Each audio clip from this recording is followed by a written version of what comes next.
Pamilya Duterte at Pamilya Marcos, mga sangkay, nag-aaway na nga ba at may banggaan na nga bang nagaganap? Nako mga sangkay, meron pong mangyayari sa araw na ito.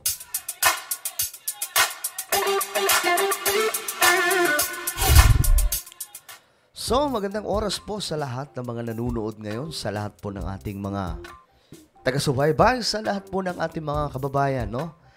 Ito, pag-usapan po natin itong nangyayari mga sangkay. Bagamat wala na po tayo sa politika, uulitin ko lamang, pero i-review po natin mga sangkay itong nagaganap ngayon. Dahil tila baga, mayroon pong mainit na banggaan ang Duterte at Marcos ngayon. Dating unit team to, mga sangkay, no?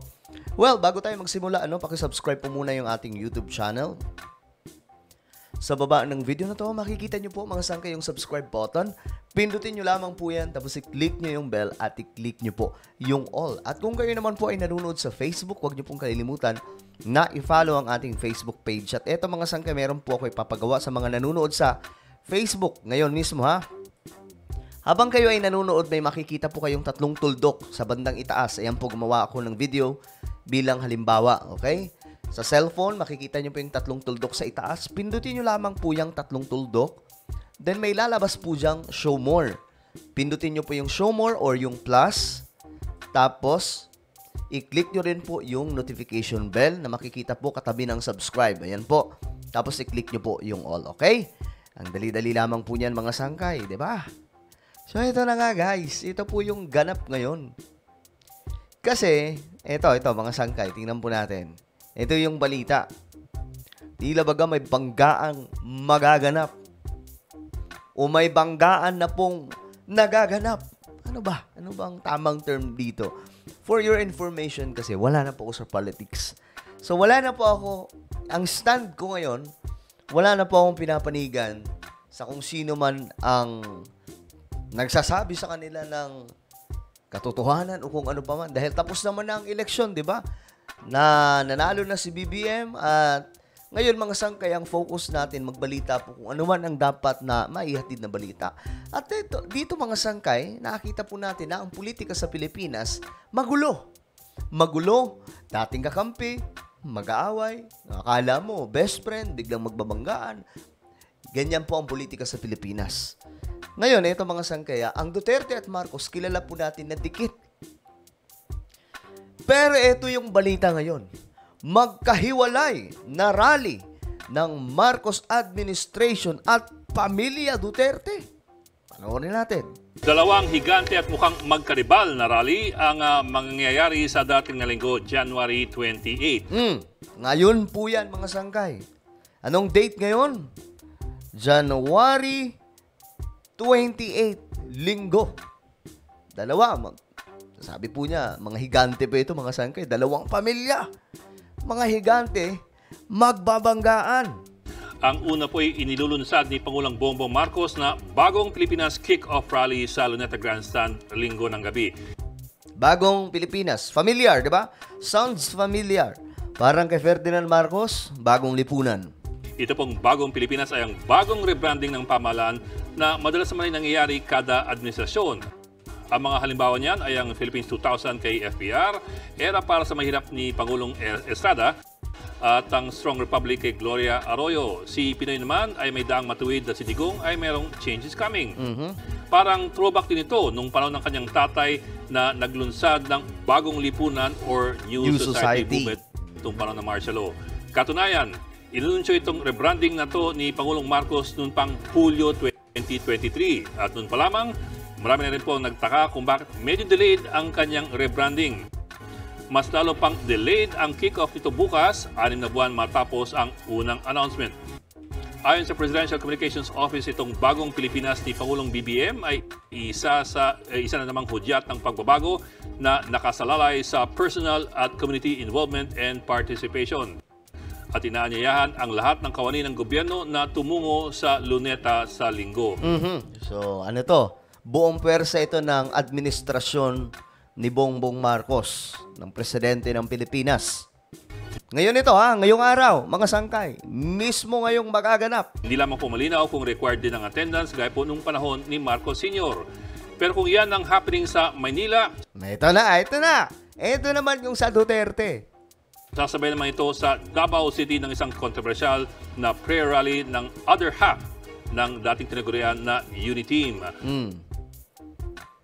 Alam nyo mga sangkay, nakakalungkot lang kung iisipin, ano? Kasi tayo, naging involved po tayo sa politics. Mga nakaraan, di ba? Dalawang sinuportahan talaga natin sila.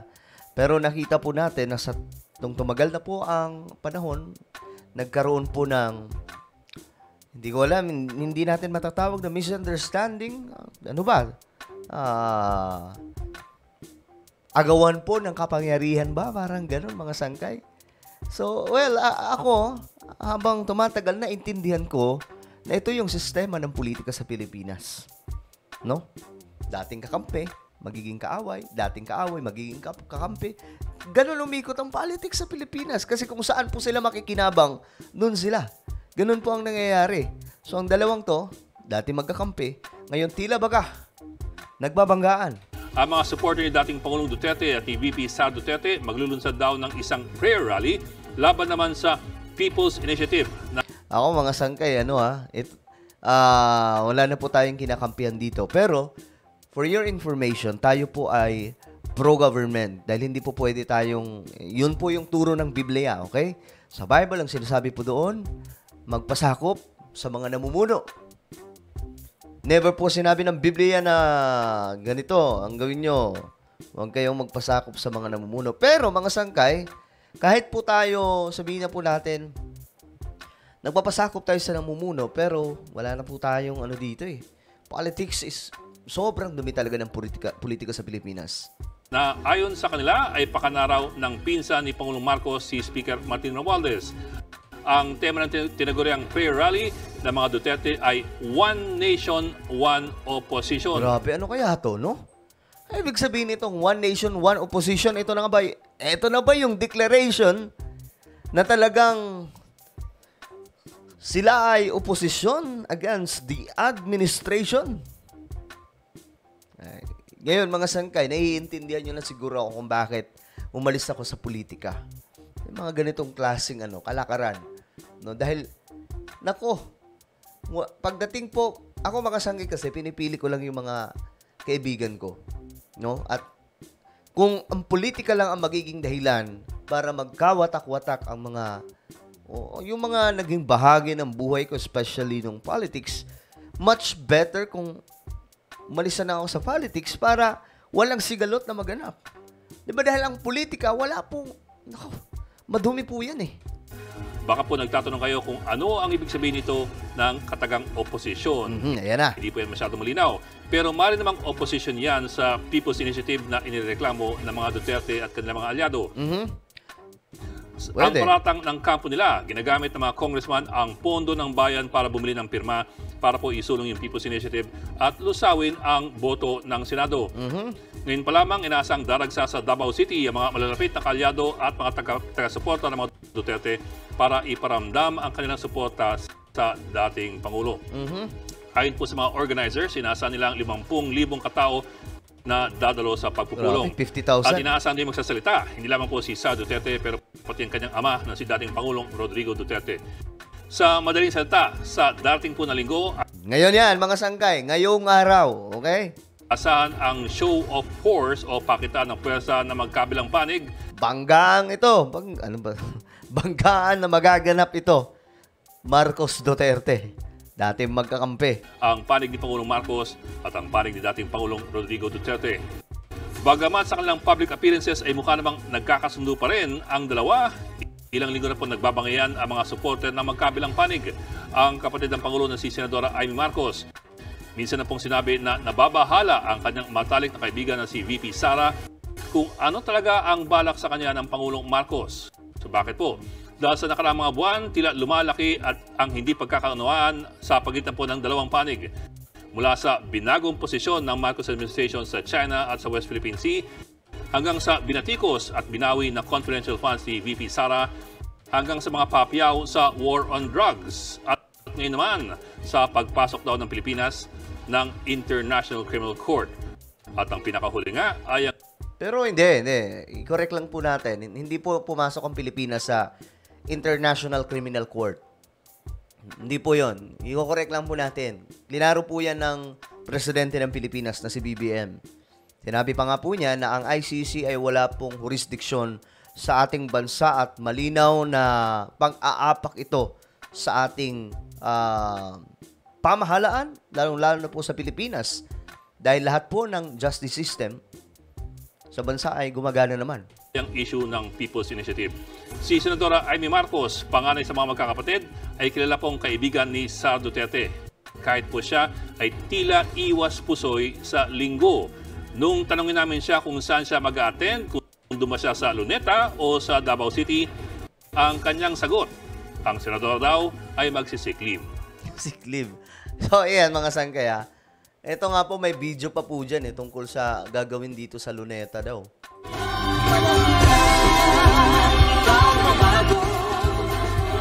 Ang bawat isa ay kabilang. Ang bawat isa ay kailangan. Pagandahin ang ating bayan.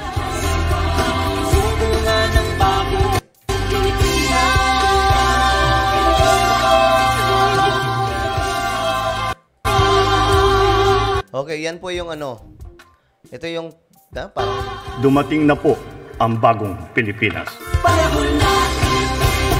okay. So yan po yung parang rebranding po nila. Mga sangkay, ayan nga po, the bagong Pilipinas kick-off rally is set on Sunday afternoon, today, mga sangkay, January 28 at Quirino Grandstand in Manila, where some of the government's major services will be provided while thousands of Filipinos are expected to attend. Sa kabilang banda, mga Duterte naman, mga sangkay, ang magtitipon. Well, kung kayo ang tatanungin ko, kanino kayo papanig sa dalawang ito? Sa rally ba ng mga Marcos o sa rally ng mga Duterte? I-comment nyo po sa ibaba ang inyong mga opinion. At ngayon mga sangkay, inimbitahan ko kayo, lalong-lalo na po yung mga born-again Christians dyan, na isubscribe yung isa kong YouTube channel. Ito po ay Sangkay Revelation. Maganda yung topic natin dito. Nakikita nyo naman siguro. Hanapin nyo lamang po sa YouTube, then click the subscribe, click the bell, and click all. Kung na po ay magpapaalam hanggang sa muli, this is me, Sangkay Janjan. Palagi nyo pong tatandaan that Jesus loves you. God bless everyone.